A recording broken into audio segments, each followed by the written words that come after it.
In a review in Sounds magazine for the second Killing Joke record, What's This For? In 1981, the reviewer gave it 5 stars for music and 1 star for morals, saying he felt that while the songs were good, that they could corrupt your soul.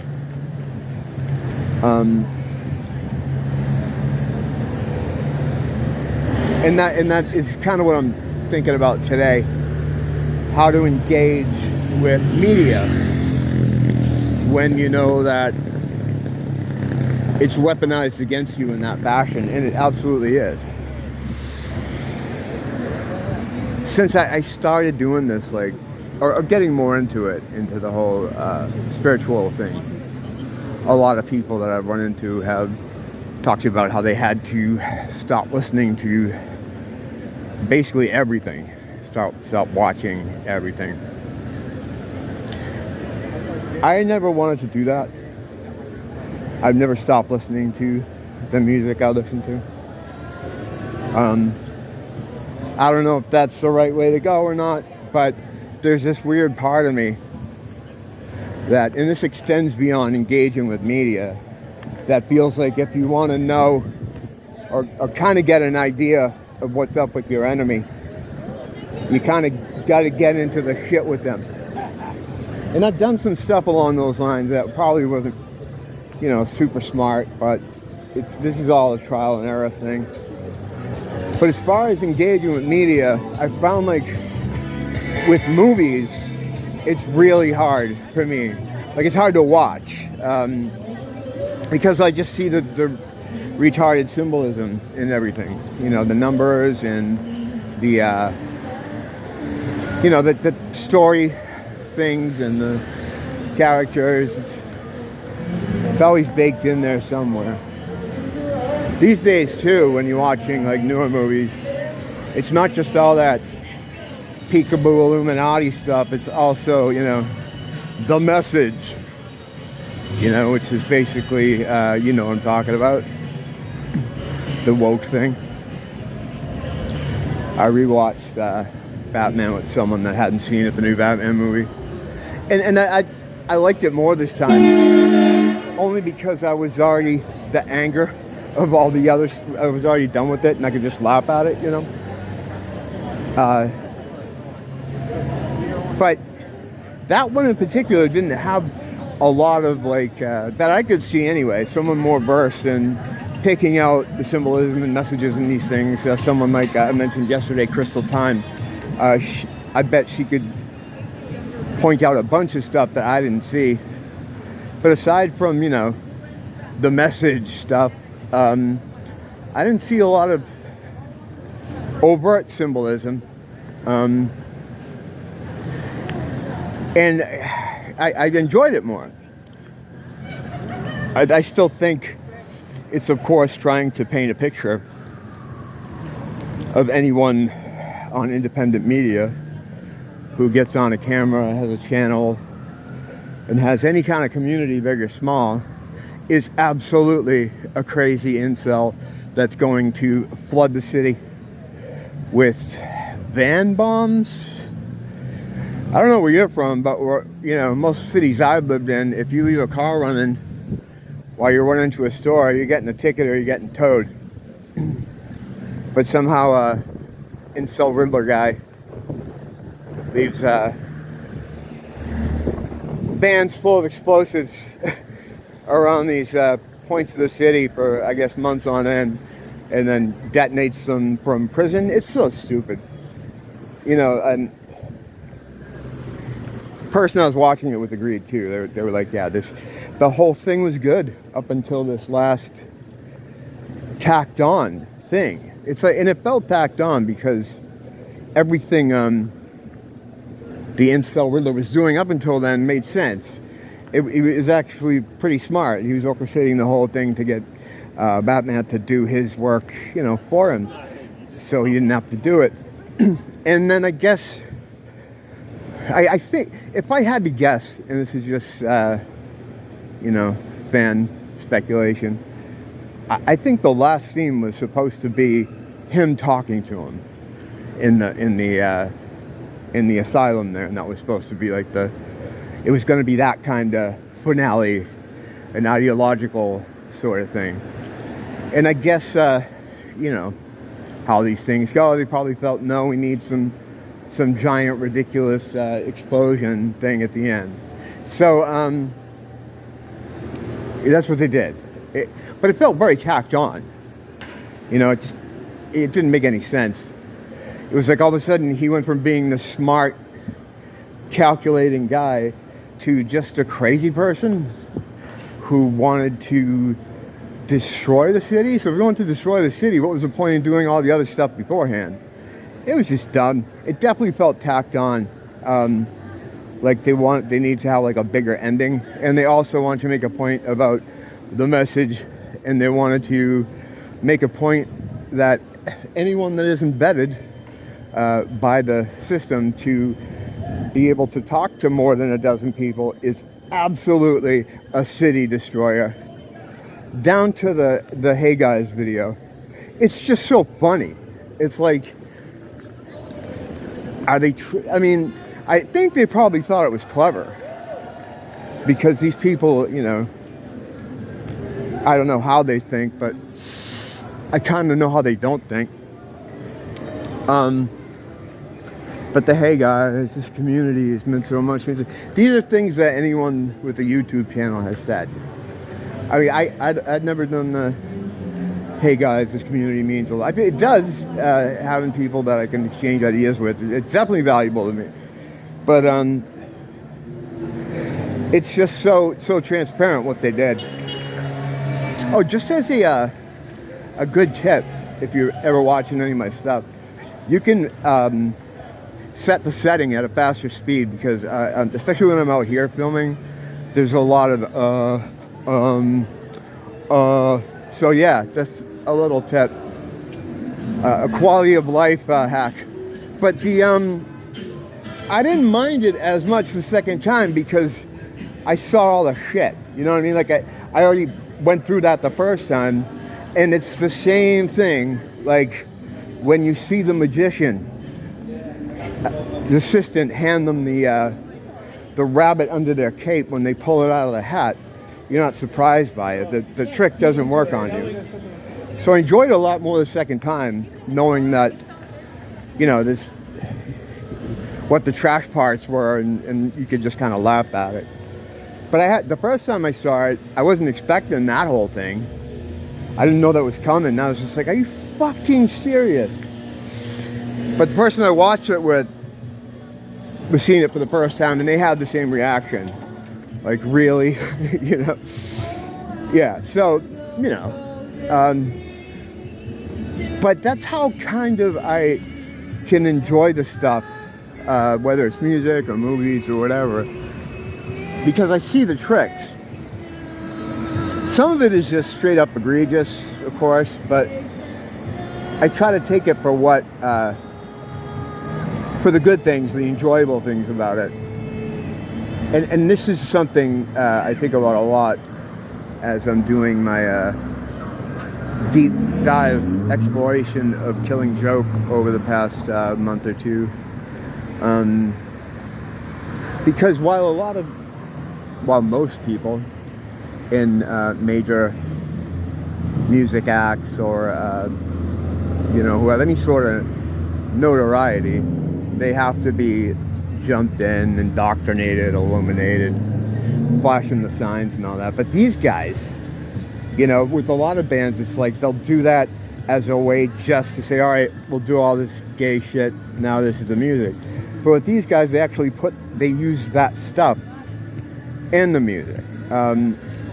Their album, Outside the Gate, was composed mainly with gematria, where they were writing out the parts of the songs and with using gematria to do it, the beats per minute and all this stuff.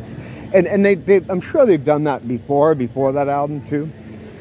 Like the guy from Sound said, he felt like it was corroding his soul, like it was soul corroding or something. And there is something about them that you feel in a visceral level that's hard to explain, especially with their live material. They have an album out called Ha. It's an EP, came out in 1982. It was the first release they had with new bass player at the time, Paul Raven, who's awesome. And that live album, it was an EP, 6 songs on it. Later editions, they added a single and a couple other things. I think it's like 9 tracks now, but the original album is 6. And without being hyperbolic, which is something I lapse into quite a bit, it's one of the best live albums, sound-wise, that you've ever heard. It's unbelievable how good it is. Like, even if you don't like the band or that style of music, and I don't even really know what style of music they're, like metal disco metal is kind of, they pretty much invented industrial, the danceable sort of heavy thing that bands like Ministry would make a career out of later. A lot of bands with 9 Inch Nails. I would put them as the ground zero for that. And not just that, though. They were influential to pretty much every major band you can name in the rock genre, from Nirvana to Metallica to Guns N' Roses. They've clipped parts of songs, some more blatant than others, but they've been an inspiration to a lot of those groups, and a lot of those groups brought them on the road, and really tried to highlight them using their success and fame to kind of give back, because they've always been, Killing Joke has always been a very niche band. They're very cult, because it's a certain thing, you know, and it's one of those groups that you don't need a long time to make a determination as far as if it's going to be your thing or not. As soon as you hear like a one track, well, maybe a little more from the earlier albums, it would certainly, one track would be good enough. You're going to know right away if it's something that you're going to be able to enjoy or listen to. I think, anyway. It's very, there's no in between. You don't meet a lot of, I'm probably one of the more wishy-washy Killing Joke fans. I've always liked them, but only in this recent deep dive have I really gotten into them. I've been watching a lot of their live bootlegs, interviews. I bought a couple books. The only 2 books I could find really are You Receiving, which was really good. It was very facts and figures. And there's another book, I can't think of the name, I'll put it up on the screen, which is more, which is the exact opposite. They talk to different bands, people that work with them over the years, and they quote their, and they have a lot of quotes about what they experienced or what they think, and their thoughts on them and stuff. So they're 2 very different books that give, they're almost diametrically opposed to each other as far as the information, as far as what's in them. They're both great, and they're both worth a read. They're cheap on, you can get them on Amazon Kindle or an ebook. I think one was $10, the other one was like 15.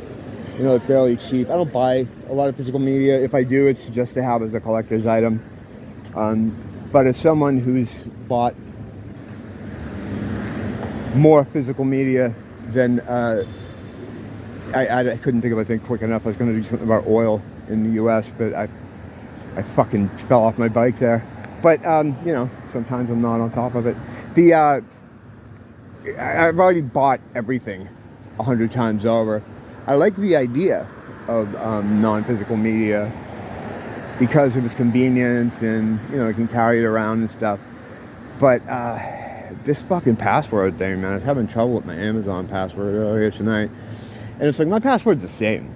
It's been the same. I've been online since, what, 1996 is when I had my first website for a band I was in. And I pretty much kept the same password. I don't understand people who make a different password for everything. It's like, why are you doing that? Why are you making your life hard? So the password's always the same, but of course, occasionally you'll run into a thing where it's like you put it in, like, no, it's not right. It's like, all right, this is what was happening tonight when I was trying to access one of the books.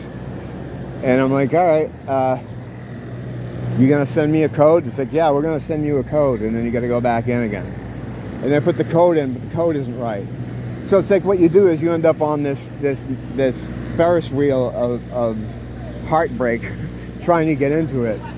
And then you just say, whatever, fuck it, and you just close out the fucking app.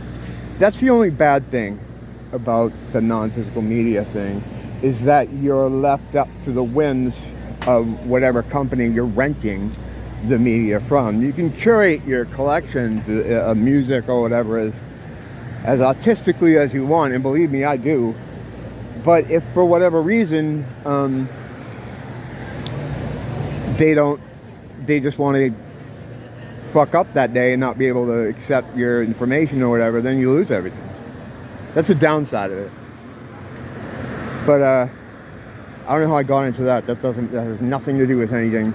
That's just me being a bitch about having to not be able to sign into my fucking Amazon.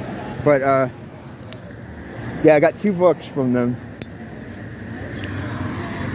And as I read and as I learn more, my original perceptions of the people in that band, have shifted a bit. As things will, as you learn more about something.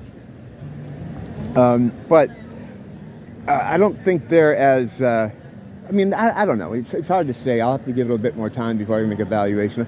I give them a lot of shit. Like, I'm always like, I shouldn't really do that, because you don't know where people are coming from. It's hard to say exactly what the intent behind something is until you know the context. And a lot of times I'll jump the gun on things and just be like, oh, well, that is that. He said that. He must be one of them, and that's how that works. And I'm not using them as an example now, but I tend to do that a lot. I read a room too quickly based on... Because I figure, I've been around quite a few years. I've seen a lot of stuff, and now a lot of times I can just empty the IKEA TV stand without knowing what it is, and say, oh, without knowing it's a TV, fuck that one up too. I'm doing well tonight. But I know what it is before you build it, because you've just been, you've done it so many times, or you've seen similar things so many times. So I do that with people a lot too, and I shouldn't do that. But hey, everything's a work in progress. So how do you engage with media? Are you able to do it? Does it bother you? I have mixed feelings about it. I try to continue to listen to the stuff I like and watch the stuff I like with the understanding that, there is a lot of stuff baked into it. And these thoughts have just come up because of the intense connections to the shit that Killing Joke has. I don't have an answer. I'm just kind of spitballing, tossing the ball around. I'm gonna go walk around